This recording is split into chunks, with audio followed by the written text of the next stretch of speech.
KPBS On Demand is supported by ACLU of San Diego and Imperial Counties. The work of the ACLU is about closing the gap between the America that was promised and the America that is. Learn more at www.aclu-sdic.org.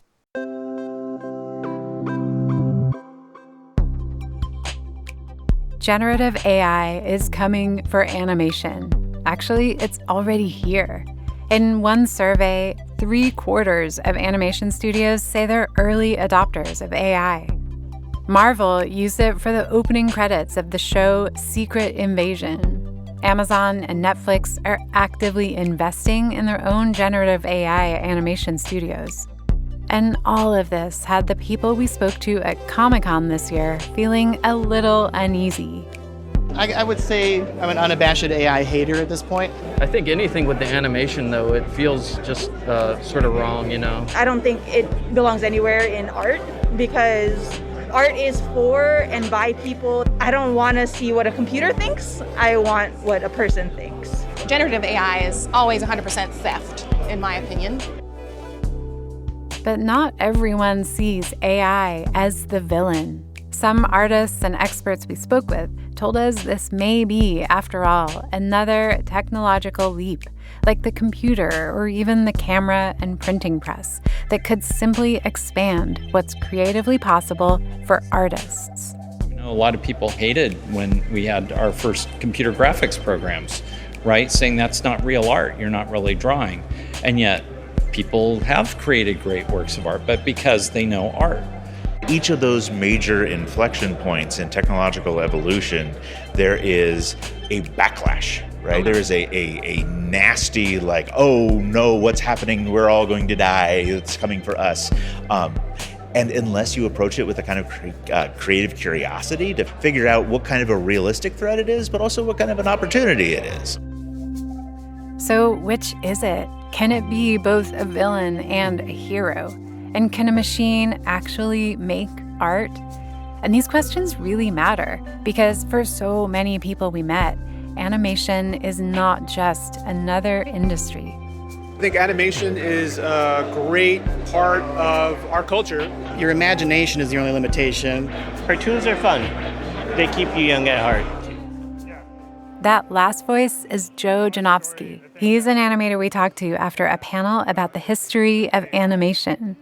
From inside the industry, he's seen how intense the public backlash to AI can be.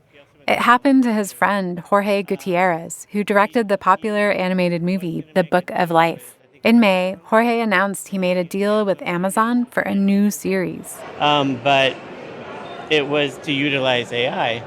And the backlash on that was just swift and, terrible. Almost immediately, his home address was posted online. People were giving him death threats and, threatening his family and stuff like that. Jorge said he'd originally accepted the deal because he knew an AI reckoning was coming for the industry. And he wanted artists, not tech companies, to be on the front lines of that change and shape how AI would be used. But the nuances of his decision seemed to go unnoticed. And just 36 hours after the deal was announced, he backed out of it. In an interview, he told Variety he learned right away that, quote, this is a black and white issue. You're pro or you're anti. But many of the artists we met didn't fit neatly into either camp, including Joe. Very anti-AI, but I mean, I've done work where the producer uses the AI as a springboard. I took their AI stuff and then did my designs. So the images started as AI, then Joe brought them to life with his own drawings. I feel like you can still see the human touch that's retained in that. The story of human versus machine isn't new. It's kind of like that folktale, right? John Henry versus a machine, right? John Henry was a steel driver. He hammered steel drills into rock. When the steam-powered drill came along, he decided to challenge it to a competition. He's like, I could beat that machine, and He did. John Henry won the battle, but died immediately after his triumph from exhaustion. We'll hear from artists also fighting AI with everything they have, and others embracing it. We'll explore stolen artwork, lost jobs, new creative tools, and whether a machine can ever create something that feels truly human. But this is kind of like a whole new level of like, yes, it's animated, it's visual, but is it art? I mean, like, the genie's out of the bottle already, right? From KPBS Public Media, this is The Finest, a podcast about the people, art, and movements redefining culture in San Diego. I'm Julia Dixon Evans.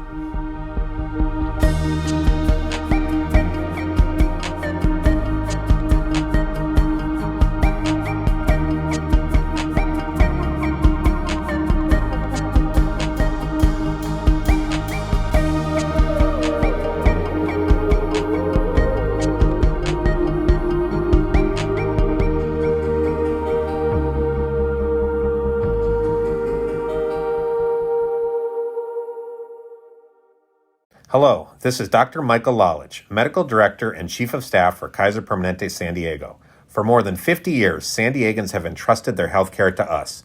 Our care and coverage connect to provide medical care tailored to each member. With our integrated network of primary and specialty care, we work together using evidence-based medicine to help deliver positive results. We believe in a healthy and engaged life with good beginnings and dignified endings. We believe that life, liberty, and the pursuit of happiness requires total health, including equal access to high-quality, affordable health care. At Kaiser Permanente, our cause is health. Our passion is service. We work to help make lives better. To learn more, visit kp.org/San Diego.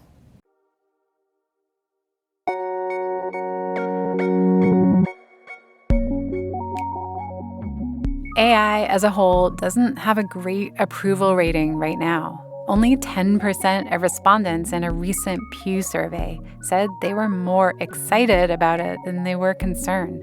And one of the biggest concerns is for jobs. And the jobs it's threatening aren't the ones we once expected it to. AI is supposed to be, robots doing the dishes and taking care of the laundry and stuff like that. I'd be down with that, But, as far as coming for creatives first, that seems to be kind of where they did it in some ways. This is San Diego voice actor Mark Biaggi. We asked him about some of his roles in video games and animation, and he slipped into character on the spot. Vector the crocodile from Sonic Heroes, and Boris the elephant. Boris is kind of like this. He's kind of like a geeky guy, and he's an elephant. He's pink, and he's kind of short. He talks a lot, and he's really smart. In real life, Mark is also a professor of information technology at San Diego City College. We caught him just after he spoke on a panel about AI. He's seen work dry up for people in all corners of the animation industry and people having to leave the field. And it is all related to AI because these smaller companies don't have big budgets, so they're going with something that isn't costing them as much money. Well, it wasn't. In a recent survey, 54% of visual artists said AI has already diminished their income. And AI isn't just replacing human artists. It's training on their work, often without any permission or compensation. They're basically mining skills, mining intelligence, mining human capability, and wanting to sell it back to us. And Mark is worried this could happen to his voice. 20 seconds, a sample of 20 seconds of your voice could be used to train a model to make you say anything. What's to stop someone who is trying to profit off of no work and plugging something into a system from training on your voice? We have to be very cautious. It's a scary world out there. Generative AI is feeding on artists' work without consent and using it to train their models or even explicitly imitate them. Producer Anthony caught up with one person who's made it his life's mission to fight against that, and he's using one of the oldest tricks out there, a digital Trojan horse. Think of it like basically a poison pill inside your art. That's Ben Zhao, professor of computer science at University of Chicago. He's been an academic researcher for 22 years. Much of that time, he was focused on protecting people from surveillance. Then a Zoom call in late 2022 changed his career forever. Some artists actually proactively reached out to us because they had seen some of our prior security work. In a town hall meeting with artists, they started talking about new AI models that were becoming really common online. There were hundreds of thousands of these lightweight models that were being shared online, and each of them had a human artist name attached to it. Basically, they were AI bots that mimicked particular artists' styles. So let's say you like the work of Joe, the animator we heard from earlier.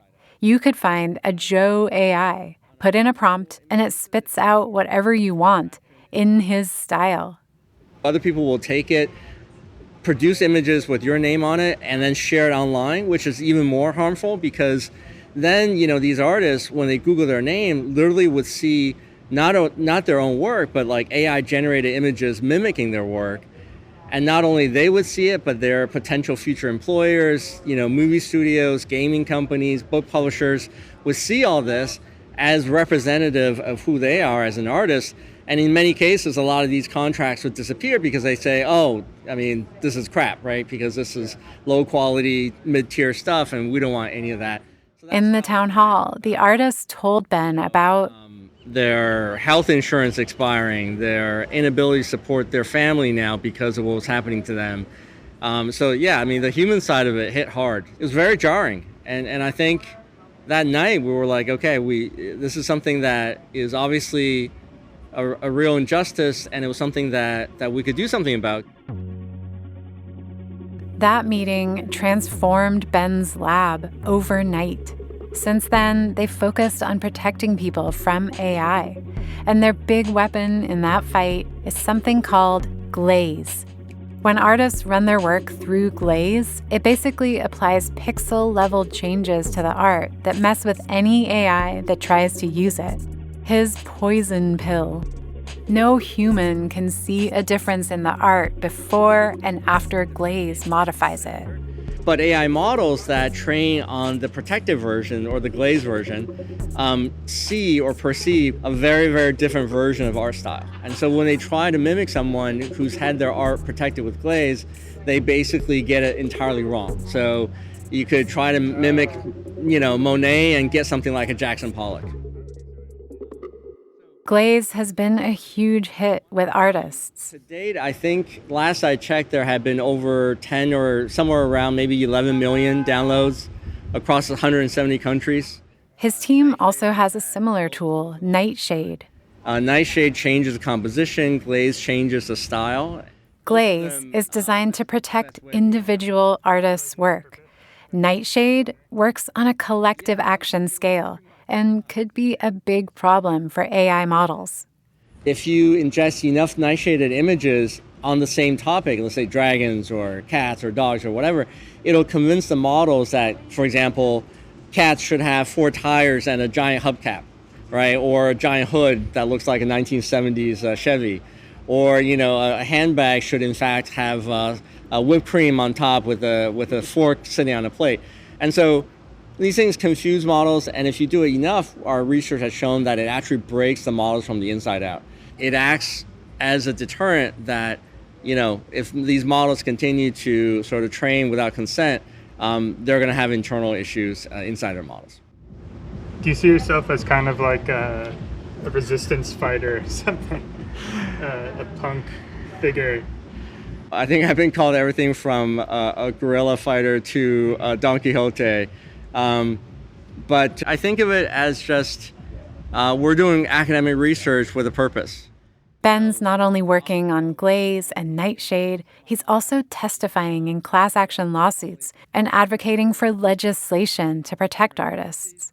He's up against some of the biggest and most powerful companies in the world. But for Ben, art is something worth fighting for. We want to help people. There's so much that's wrong in the world today. And human creatives, honestly, are some of the best of us in terms of just what humanity is able to offer that other things can't. So we want to preserve creativity, and this is the best way we know how. His work can disrupt it, but AI's momentum feels impossible to stop. And with layoffs at big studios, lost opportunities for artists, and even art schools shutting down, Ben sees the damage is already being done. It's a struggle. I think human creativity will survive, but it will be diminished in some sense. So I think that's the real damage, and that's the real pain right now. So what are artists to do, especially artists who need to make a living? Many that we talk to are using AI themselves, at least in selective ways. And while they might be worried about it on a large scale, the fact is that using AI tools in animation can be a huge advantage. That's because animation is notoriously one of the most labor-intensive art forms. It's extremely hard and time-consuming, especially the way I do it. It's like frame by frame, takes forever. This is Taylor Johnson, who runs Mortis Studio in San Diego. It is 10 years we have this company now, and we make animations, music videos, documentaries, branding, pretty much anything you need creatively. Taylor says every animation starts with a script and a storyboard. Then comes the painstaking frame-by-frame work.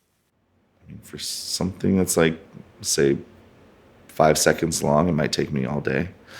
And that's like not even coloring yet. That's just like the sketches. And then I'm like, okay, time to redraw it to make it look cleaner, start to color it. So 5 seconds could take up to 3 days. So AI could cut that time way, way down. He told us about a request he recently got from a client for an animated internal video. They had a small budget, and it was a pretty complex video. I was like, dude, that's a lot of work. I would have to hire like 3D designers and blah, blah. Sorry. The only way it'd make sense for him to take on the job is if he used AI. Take a stab at it. So took a stab at it, came out okay. It still looks like crap. It looks like AI. But it was good enough for their internal kind of email blast that they were doing. Meanwhile, he told us about a similarly complicated project where they did have the budget to create it by hand. We did a music video for this guy, Deaton Chris Anthony, and it had 3 different styles of animation. We did the 2D. We hired another artist to do the claymation, and we hired an artist to do 3D. That video, with all 3 of us working on it simultaneously, probably took like a month and a half, 2 months. Whereas the kind of crappy AI thing I did for the internal brand took me about a week and a half, 2 weeks. I have a hard time looking at anything someone makes on AI and thinking it's art. AI doesn't have a taste level. It just makes crap that looks okay. But artists have and creators have a taste and understanding, like, okay, this looks good, this doesn't. AI doesn't understand that. Taylor loves doing those in-depth projects with custom animation and that critical human touch.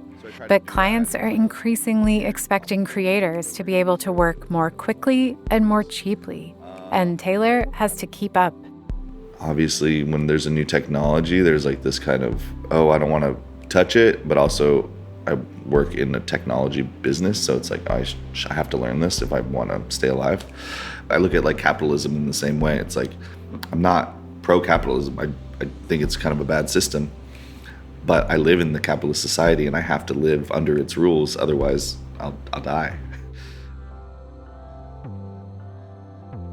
When starting a new major project now, every animation creator has to decide how or whether to use AI.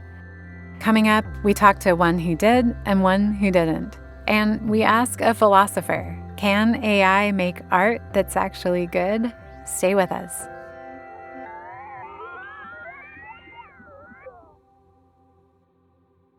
Hello, this is Dr. Michael Lalage, Medical Director and Chief of Staff for Kaiser Permanente San Diego. For more than 50 years, San Diegans have entrusted their health care to us. Our care and coverage connect to provide medical care tailored to each member.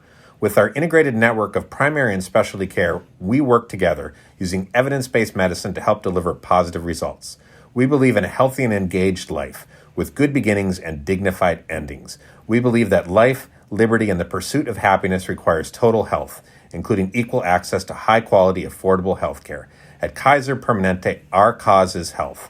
Our passion is service. We work to help make lives better. To learn more, visit kp.org/San Diego.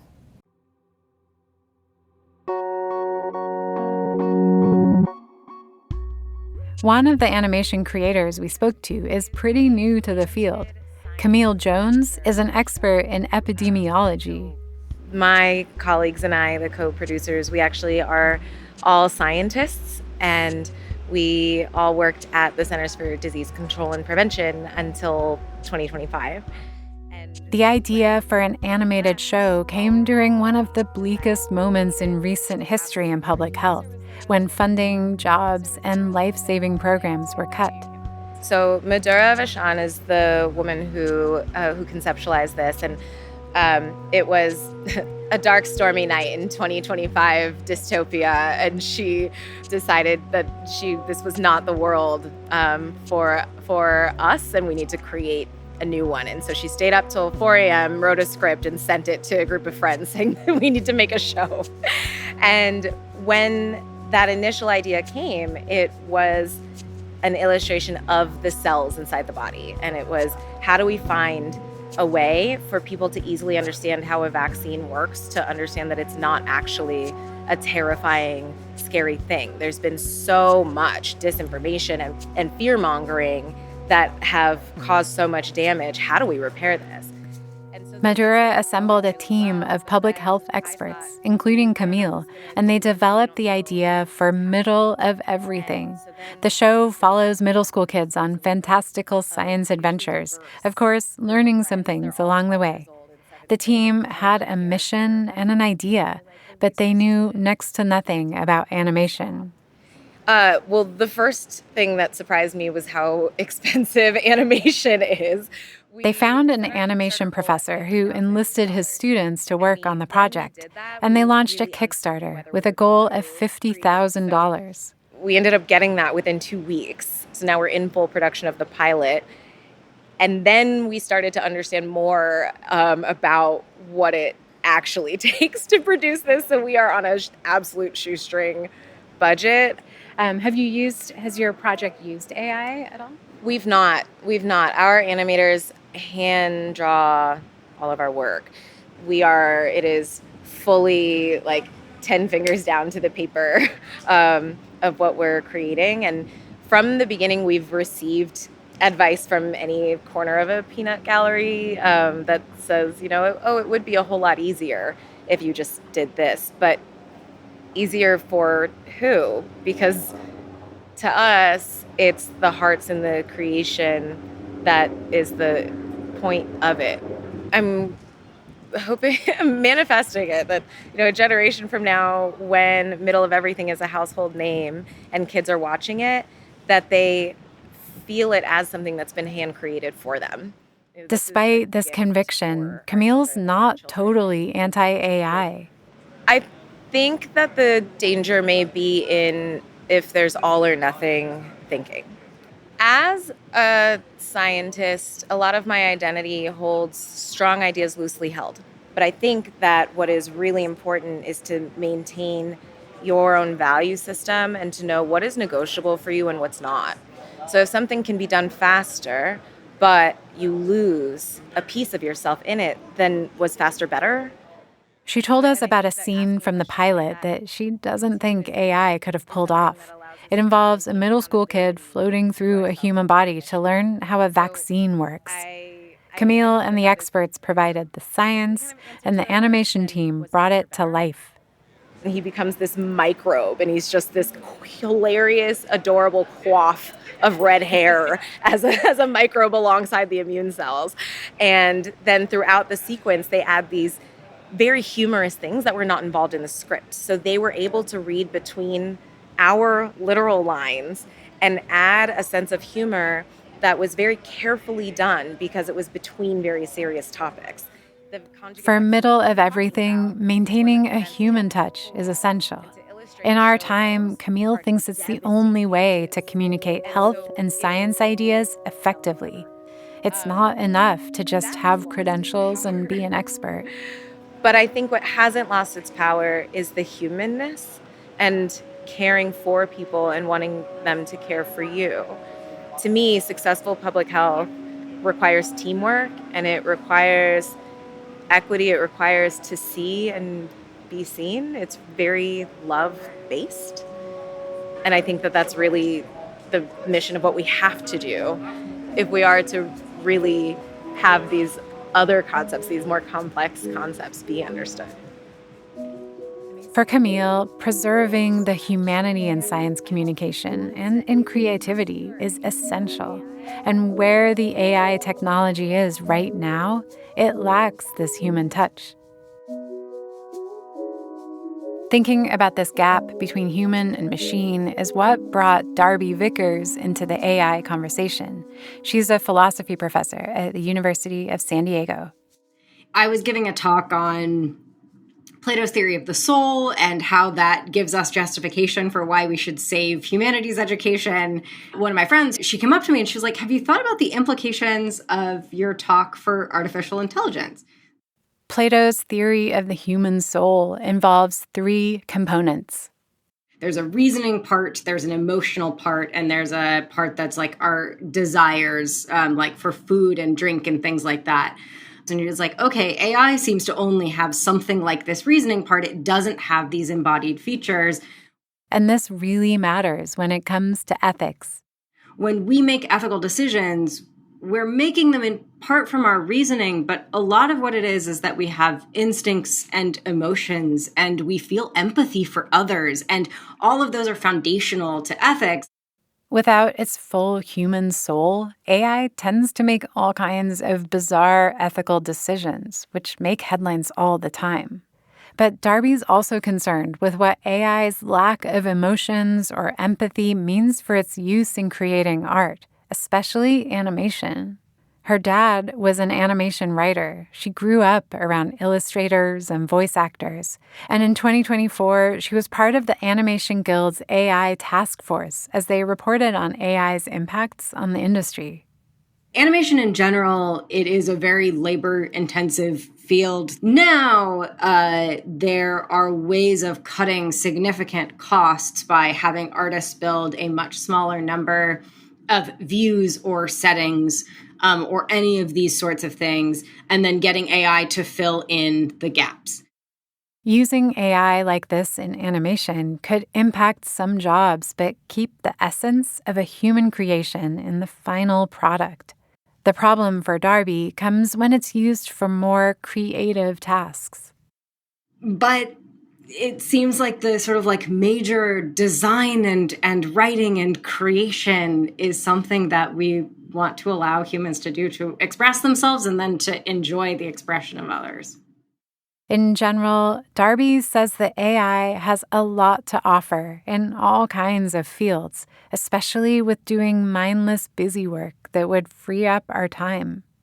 But I also think that we're not restricting AI to that sort of use. And in fact, people tend to be offloading the higher cognitive processes onto AI rather than engaging in them themselves. And she's worried about what that cognitive offloading would mean for animation.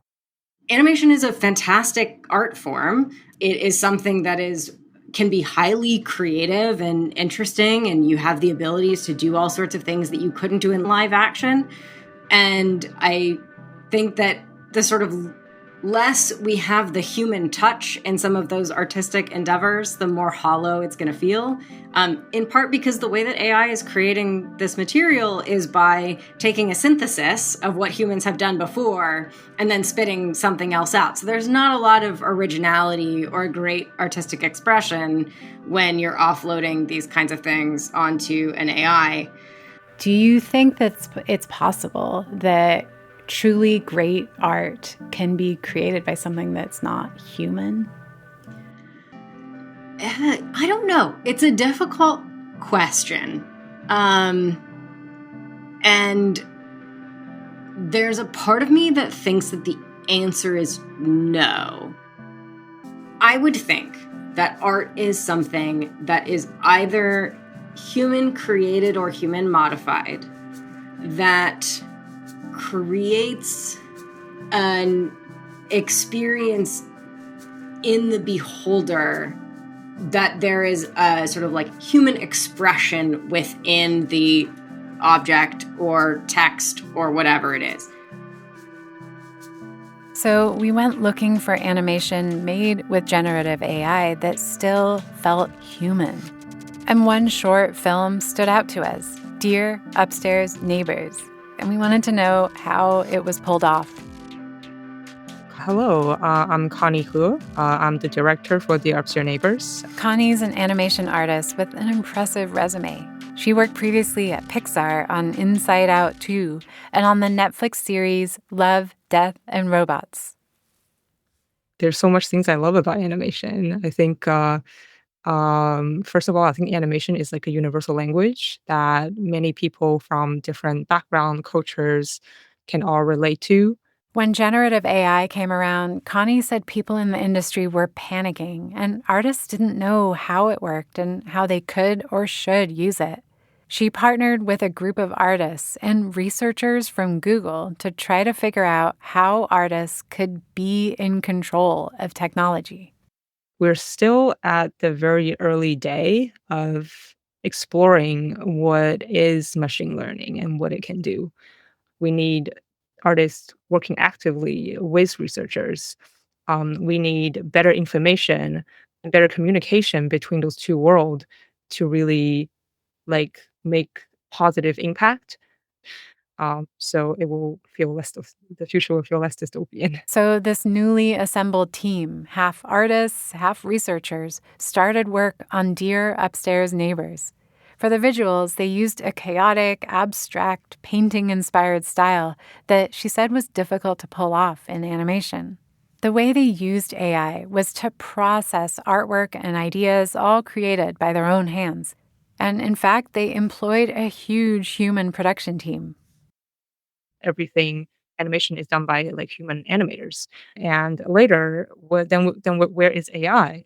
Is we build a video to video pipeline to support this creative, the artistic, like painterly style and animation, both 2D and 3D animation, and marry them together. The 6-minute animation short has no dialogue, but very effectively communicates a common human experience. Trying to sleep, but your upstairs neighbors are causing a ruckus.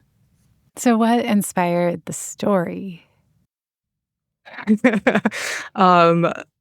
My neighbors, of course. Yeah, I was living like in an apartment during the pandemic, and at the time everybody's kind of trapped at home, and you start like hearing all those kind of crazy sound.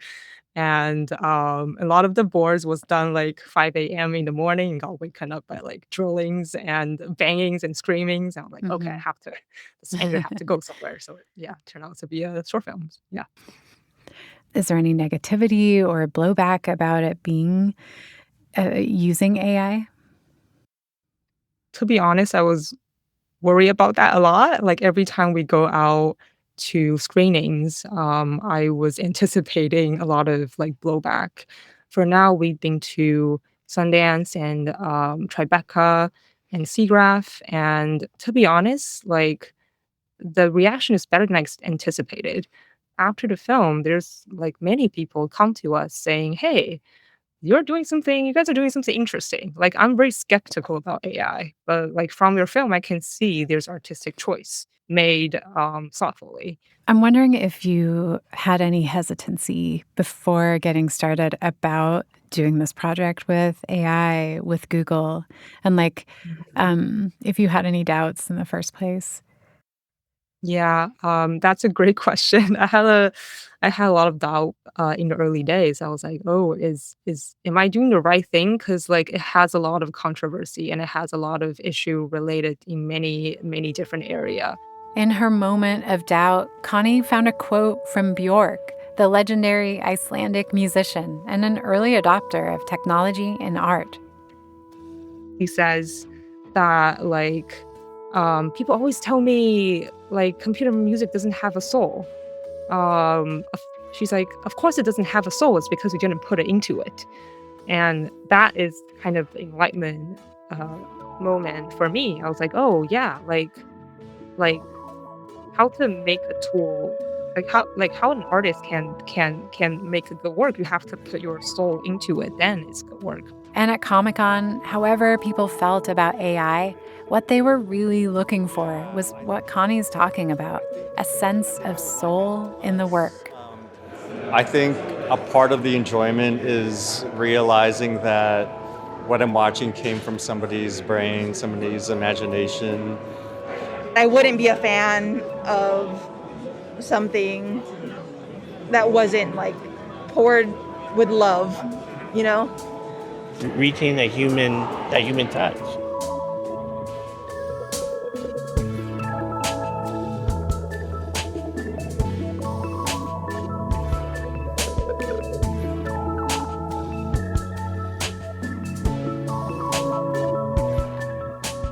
Special thanks to Joe Janoski, Mark Biaggi, Ben Zhao, Taylor Johnson, Camille Jones, Darby Vickers, Connie Hu, Jeffrey Long, and all the animation fans we talked to at Comic-Con for their help with this episode. And thank you so much for listening. If this episode resonated with you, please subscribe, leave a rating or comment. It makes a real difference and helps stories like these reach more people. The Finest is a production of KPBS Public Media in San Diego. I'm your host, Julia Dixon Evans. Our producer is Anthony Wallace, who also composed the score. Ben Redlosk is our engineer, and Chrissy Wynn is our editor. This episode was written and researched by Anthony and me.